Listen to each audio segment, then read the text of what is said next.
Every club. Every day. The Global Sports Podcast Network. Hello and welcome to the Daily Brighton podcast. Me and Bless are here to talk about Brighton yet again. We are living on a high. It's dreamland in the world of Brighton down here on the south coast. Aren't we? We're having a great time, Bless. Lots of fans coming in as well. I mean, we can't argue what's going on. I think winning games in the Premier League is what it's all about, and Brighton seem to be doing that. We are flying high like the seagull itself. Love that. We're gonna talk more in depth about our resounding, comfortable win against Newcastle. Not a comfortable win for those that watched. But yeah, we're going to talk about why we did struggle to keep possession, why the personnel changes and did they make a difference. Then we're going to obviously talk about some sad things, some things of mourning, and that is Danny Welbeck's injury. We don't know what it is. It's something to do with his back and how big of a loss he will be. Stick around to watch me and Bless cry about that. But for now, we're going to talk about the game and talk about it in more depth. So we talked about yesterday how we had less possession, and it was very much a not typical Brighton performance from what we've grown to see under Hertzler so far this season. They had 60% possession, which, as I mentioned in yesterday's pod, was the only time a team has out-possessioned us, if that's the saying. Why do you think that is, Bless? Well, it's interesting because I've been thinking about this recently, and I was thinking it's either he's gone there and said, because of the personnel, we need to show Newcastle a bit more respect, or it's just been, regardless of personnel, we're actually just going to show them a bit more respect because they press well and we're the away team. So I'm not quite sure. I'm trying to put my finger on it. What do you think? Yeah, I think it is a lot down to personnel. I don't think this is something we should grow accustomed to seeing. I think this was a one game kind of thing. We played a different formation. 4-4-2 is probably something that they've not really tried or experimented before. We're usually playing three in midfield for the last couple of years, really. So it's something where I think it was a personnel problem. Belieber and Hinshelwood by themselves in midfield weren't probably enough to deal with Tonali, Bruno G and Joel Linton. And they did kind of get played around. They didn't get outplayed because I thought defensively they were solid and they both did an absolute excellent job in terms of defending. But it was more trying to keep the ball from them is probably where we did struggle. And I guess a 3v2 in midfield as well also makes it much more difficult. And I think it's at times what we saw when we were trying to play out from the back early on in the game, that they weren't open because it was only two in midfield compared to the three that Newcastle stuff there. Yeah, no, I think I'd agree with mostly what you've said, but then what I'm thinking is that if it's personnel issues, why bring in Evan Ferguson, who has barely kicked a ball this season? Why not start, if you're worried about not having your main players, why not at least put someone in who's had few more minutes? So I think it's a mixture of both. I wouldn't be surprised if we see it happening again, because at the end of the day, they got the result. Yeah. And going forwards in the Premier League, you have to do it dirty sometimes if you're going to get over the line.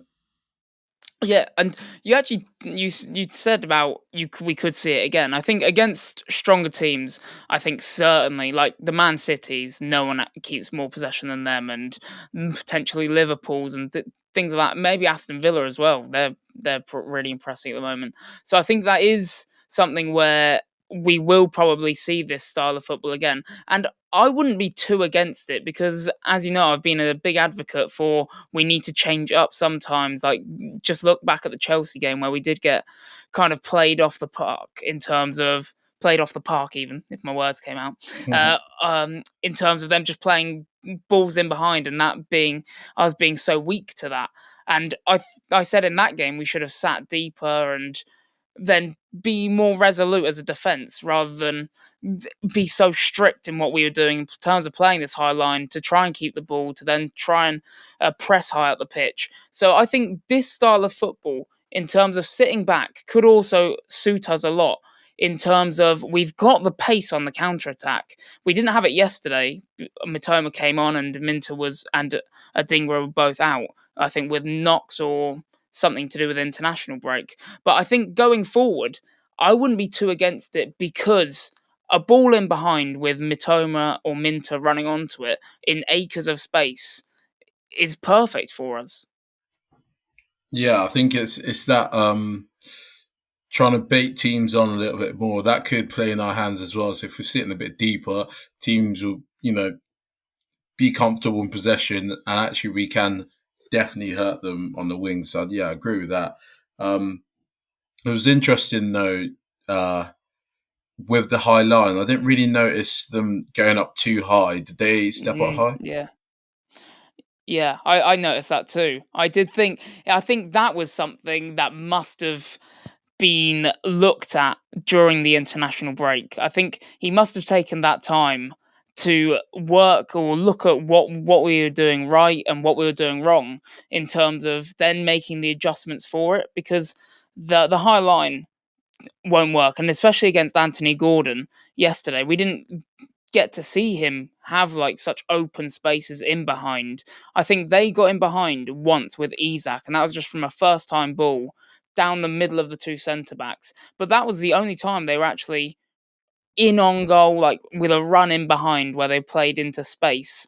But yeah, I think most of the time we were deeper than we have grown accustomed to seeing. That's for sure. And I think that is because we were kind of accepting the fact that they were going to come onto us. Yeah, I've just seen an interesting stat as well. It's 27 accurate long balls, which I'm not quite sure how many we normally do you played the old system, but it's definitely not as much as 27. So Yeah. there was a clear idea of just making adjustments, maybe skipping out that midfield, because that is a work coming midfield as well. Newcastle have got. Yeah, that's a great stat to pick up on. And yeah, you saw that massively. It's also, I think that's where we paid respect to their press. We know, everyone in the league now knows, Newcastle are an intense pressing team. Any team that Eddie Howe manages, he's such a good manager that he really gets the best out of the players work ethic wise. He might not have the players to work with, like the stars, but he always gets the most out of them in terms of them just hunting down the ball. We saw that early on in the game with Verbruggen being caught out a couple of times, and there were a couple of lax moments on the ball in terms of us trying to play out from the back. But I think once we realised that wasn't the way forward, and we started going long and seeing some success in terms of Welbeck winning it for the goal, for example, that's where we thought, oh, let's do more of this and let's look for these long balls. Which, yeah, I don't think we've seen much of this season. Yeah, another I'm literally stat man in here, but another one I really liked. It was 51% duels won, which is pretty impressive because, again, like you say, the way Newcastle press, the way they play, they're very intense. They're quite aggressive and want to be on the front foot. And for us to go there at St James's Park and actually come out on top on duels won is pretty impressive, especially with such a young team as well. Yeah, and I wanted to find a stat for blocked shots, and because I feel there was hell loads of those. I can't find a stat for it, but let's just say it was a lot. Bless Statman on. Are you there? Oh, I found it. There you go. 8. We had 8 blocks to their 2. That epitomizes the point we were speaking about yesterday in terms of they threw their bodies on the line, and that is commendable effort from the lads. And on that note, it's time for our ad break. So stick around to watch us cry after the break. Do you have a story to tell that the world needs to hear? Have you struggled with reaching new audiences who are engaged with your story? It might be time for you to start a podcast. Let me tell you about a platform we use here at Global Sports Podcast Network. Zencastr makes it easy to start a high-quality podcast built for growth from day one. With 4K audio recording from your phone and AI editing that automatically removes ums, ahs, you knows, and 22 other speech patterns, Zencastr makes it easy to start a podcast that sounds great. Ready to tell your story? Check out the link in the show description to learn more about Zencastr. And we are back to talk about that guy, Danny Welbeck, getting stretchered off the pitch, being given oxygen even. And that looked like a worrying time for us in the game as well. But also, it's given me a bit of confidence that Brighton posted the picture with him after the game on the plane back to the south coast. How big of a loss will Danny Welbeck be? Will him not being in the lineup be, shall I say? Yeah, it's going to be a big loss, and I think we touched on it a little bit yesterday. It's not just the goals and him being that guy. He brings so much more in terms of playing style and in terms of just what he actually means to the team in terms of just his role model, being like one of the older members of the squad as well. But I did just read as well that he's gone down. It's a knee to his. He got a knee into his back, and they actually took him to A&E as well. So I think we won't see him for a few weeks, which is a shame, and it will be a big loss, I think. And bless, I'm sure you've already seen, but Danny Welbeck did tweet after the game saying, "Still a bit sore, but after some extra checks and scan today, I'm pleased to say I should be back in training soon. Thanks to our medical staff and Newcastle Royal Infirmary A&E for their care and professionalism. Also to the boys for waiting for me to get home." So it sounds promising. He says back in training soon. I hope that's like him not He's giving us much there. Yeah, please give us a time frame, Danny Welbeck. That's what we need. We need weeks or days. I think could be anything. On a skeptical note, I think it might be. I could see it being a couple game weeks. So I reckon it could be like 2 games he'll miss minimum, and even then, it is such a big loss. The way he's played this season, like I said yesterday, it's got to be the best he's ever played in his career. And that is no exaggeration. He's had like a 15, 16 year career since like 09. He might have even come through the ranks. And I think this is his best version of him. Yeah, 100%.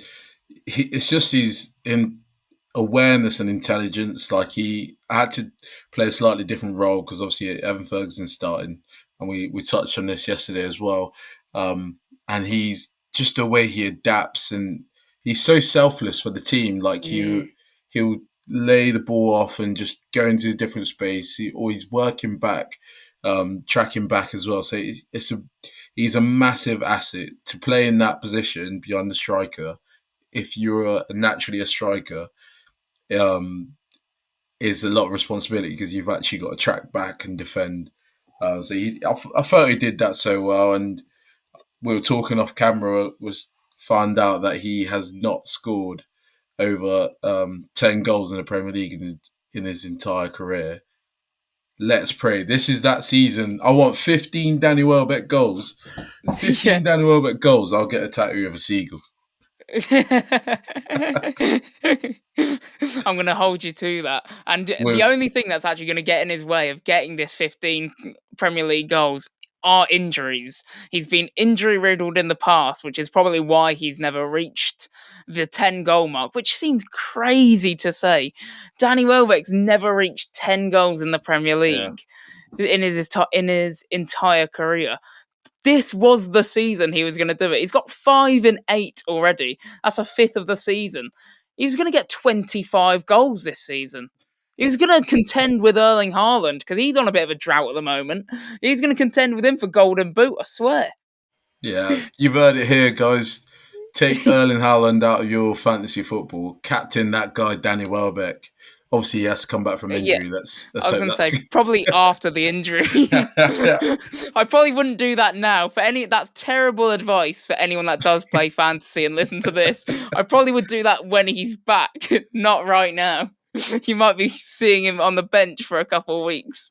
Yeah, no, you don't want that. I think one thing that is a little bit concerning is that we talked a lot about how he's not reached double figures, and I think that's mainly down to injuries. So seeing him injured again is a little bit worrying. I just hope it doesn't go through that. You know, when they're like, "Oh, he's close to returning. Oh, he's had a setback." We don't want that. I feel like he's had a lot of that in his career. Yes. I think the only relief from this is probably for our listeners that they won't have to listen to that guy Danny Welbeck's name on our podcast for the next couple of weeks. That's the only silver lining from this injury. Is our listeners are probably going to think, thank God they're not going to talk about Danny Welbeck for the 18th time in 2 weeks. Yeah, it's a Danny Welbeck show, really, isn't it? Yeah, it's the daily Danny Welbeck Brighton podcast. Brighton's the afterthought. It's Danny Welbeck first. But yeah, on that note, we will go to this next ad and try and find a way that how we can replace Danny Welbeck. And me and Bless have differing views, so stick around to listen to that. This podcast is part of the Global Sports Podcast Network, the only network bringing you exclusive daily news and views on your Premier League team, the Premier League, women's football, and fantasy football. A unique listening experience that puts fans first, bringing you the very latest breaking news from your team. Subscribe wherever you get your podcasts and make us your first listen every day. Global Sports Podcast Network. Every club, every day. And we are back to listen and talk about how we can fill the void that Danny Welbeck will leave us. Bless, you think Evan Ferguson needs to step up, right? Tell us more about that. Yeah, I've gone. I think Evan Ferguson is the long-term answer. I think obviously Welbeck's 33 now. Evan Ferguson's just come back. He did look really rusty against Newcastle. However, we know what he's capable of doing. I think we need to start actually giving him the minutes, the experience that he needs. And I think it'll just be next couple of games. I can see him scoring goals straight away. He's a focal point. He's probably in front of goal, actually hitting the ball, striking the ball.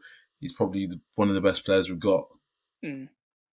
Yeah, he's a natural ball striker, and I think the natural talent, and obviously he's come through our youth ranks, and he's been phenomenal when he first broke onto the scene. We haven't seen him reach those heights that so many of us were expecting to see him reach, and the ridiculous release clause that we set for him when teams are shopping around for strikers, and we set this is however much it was at the time. He's not lived up to that price tag that we and Brighton obviously think he is worth.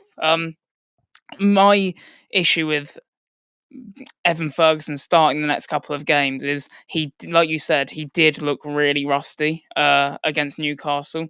I think you wouldn't be like, if you didn't even notice he wasn't playing, I wouldn't even hold that against you, because when he came off, I was thinking, God, I can't remember him touching the ball, to be honest. Yeah, I mean, I'll be honest. How do you expect him to get fit and actually get going if you've got to put him in there, rusty or not? I think we should have been expecting him to be a little bit rusty, and 60 minutes is actually quite a lot of time. So he's got that now. Hopefully, the next game he can kick on, get a bit more involved, maybe a goal, and just building it up like that. Yeah, but instead of Evan Ferguson, what I would like to see is Jorginho Ruta to start up top instead and then play someone in the cam, maybe that is an Enciso while João Pedro is injured, and then play him in that like false nine kind of role, the kind of role that Danny Welbeck is kind of doing now in terms of dropping deep, linking up play with the cam, and then making those runs in behind from deep. That's something he did a lot at Leeds. That's he was the Leeds' main man last season. He was a £40 million signing for a reason. He scored, I think, 23 goals last season in the Championship and 15 assists. So the goal scoring's there. The assist and link-up play is already there. I think that's where it would be an easy replacement. It's the most like-for-like replacement for what Danny Welbeck's already doing, leading the line for us. Yeah, I think, in my opinion, I disagree, and I think it's mainly because I think he's doing really well out wide. His dribbling's really good, and when he first came in, I was pretty skeptical, and Joe was the one who was actually quite excited about it. I was pretty skeptical because I was like, those championship stats don't look. I mean, 15 assists is good, but the goals weren't that impressive. So I was a bit skeptical. I was wondering how he was going to fit in. And I don't think Hertzler sees him as a focal point, as the main number 9. I think he sees him as, maybe a number 10 or coming off the right wing. But you need someone who's going to be the focal point of play, who's going to, be getting in the box, getting those tap-ins, which, I mean, Ruta can obviously do, but his skill sets are more useful dribbling in and around the box, like little combinations to get crosses in from the fullbacks, etc., etc. But yeah, I think that's why I've got for Evan Ferguson, to be honest. Yeah, I want to say massive correction, by the way. I don't know where I got my 20 goal stat from because he scored 8 last season. I thought I heard that. I don't know where I got that from. That's my bad. I apologise to all the listeners because I literally have it in front of me. And I was like, yeah, he scored 20 goals last season. Literally looked down and went, oh yeah, it was 8. So it was 8 goals, 16 assists. I was right about the assists. But yeah, I do get where you're coming from in terms of he brings so much use, and we've seen that last couple of weeks especially. I mean, against Chelsea, against Tottenham, especially against Tottenham, those 2 assists against them were unbelievable. And then even yesterday's performance, we mentioned he was one of the standout performers going forward in terms of holding the ball up and giving some breathing room for our team while we were defending or to get out the pitch. Yeah, I think his skill sets are so useful as that cam, and he's already been a replacement for João Pedro while he's been injured, and that's where he also works like for like for him in terms of we've not really missed João Pedro. Obviously we've missed him because he's a class player, but we've not felt the true effect of him because Jorginho Ruta, in my opinion, has done such a good job.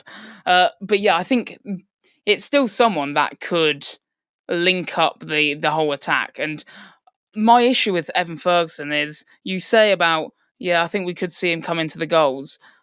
We've said that for last year. This guy hasn't scored. He's been injured. Yet another game where he's hit a blank. He's not scored for a year. In November, it will be 1 year since his last goal. This guy needs to get up. He needs to step up. Look in the mirror and fix up, bud. Fix up. Fix up. He's been injured, mate. Where do I want him to be scoring on FIFA? Maybe that'll give him the confidence that we always talk about. I mean, if he scores a brace on FIFA, then hopefully on My Pro, whatever it's called, then hopefully he can go, oh, that's how you put it in the back of the net. Oh no, I think you're genuinely being too critical. Like, he's been injured.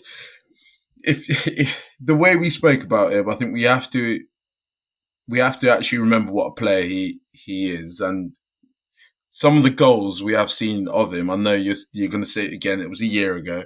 Some of the goals, his finishing is outstanding. You can't argue with that. I think he's probably one of the best finishers in our club. You can't argue with that either.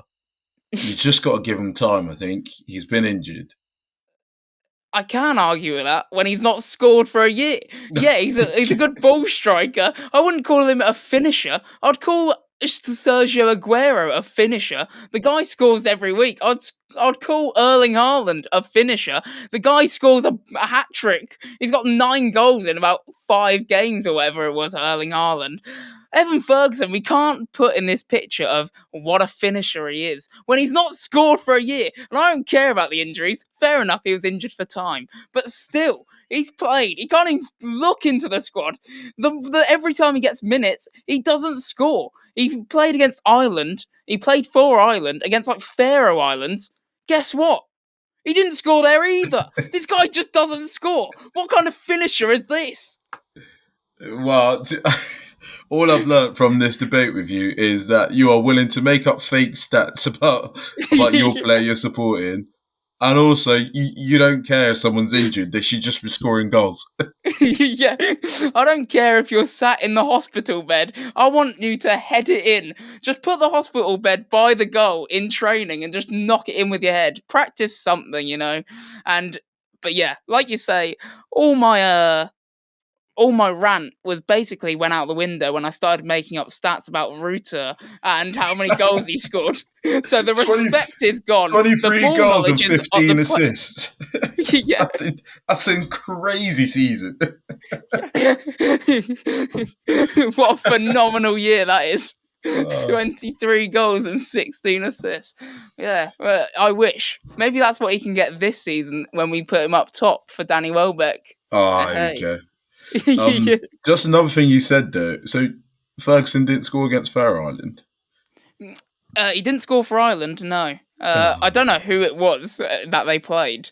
Me and Joe spoke about it on the international pod that we did. But yeah, I can't remember who they played. But I just know he didn't score in either of the games, although he started both. I'm actually going to look it up now. Let's see matches. Greece just and got to Finland. give him some time. It was Finland, not Faroe Islands. Apologies, Finland. Quite the team, if you do ask me. He's got Finland. I do know some of their defenders. They are pretty renowned for good defensive structure. They've got Glenn Kamara. Yeah, well done. Yeah. Name me another one. I think Pookie. I don't think he gets a game Teemu much. Pukki. Yeah, he does a lot for the back line. Other than that, I reckon he was making goal line clearances, Teemu Pukki, against Evan Ferguson. Oh, they've got a good keeper. I can't even pronounce his name, but the Bayer Leverkusen keeper. Oh, yeah. believe. Oh, Hradecki. Yeah, maybe he did make hella saves. Yeah. That's the Don't only take excuse. that in account. Well, I'm not going to lie. The Premier League has some pretty good keepers, so if he can't score against Hradecki and a bunch of these Hroxon, Ivanov, Galavev, and Stroll, then I think he's in trouble. And on that note, it's time to end the Daily Brighton podcast. It's been, once again, a pleasure to talk to my brother, Blessings Chibamba, and we hope you've all enjoyed. We hope you've mourned with us, laughed at us, and ultimately lost all respect for us after I made up the stats. And on that note, ciao ciao. Every club, every day. The Global Sports Podcast Network.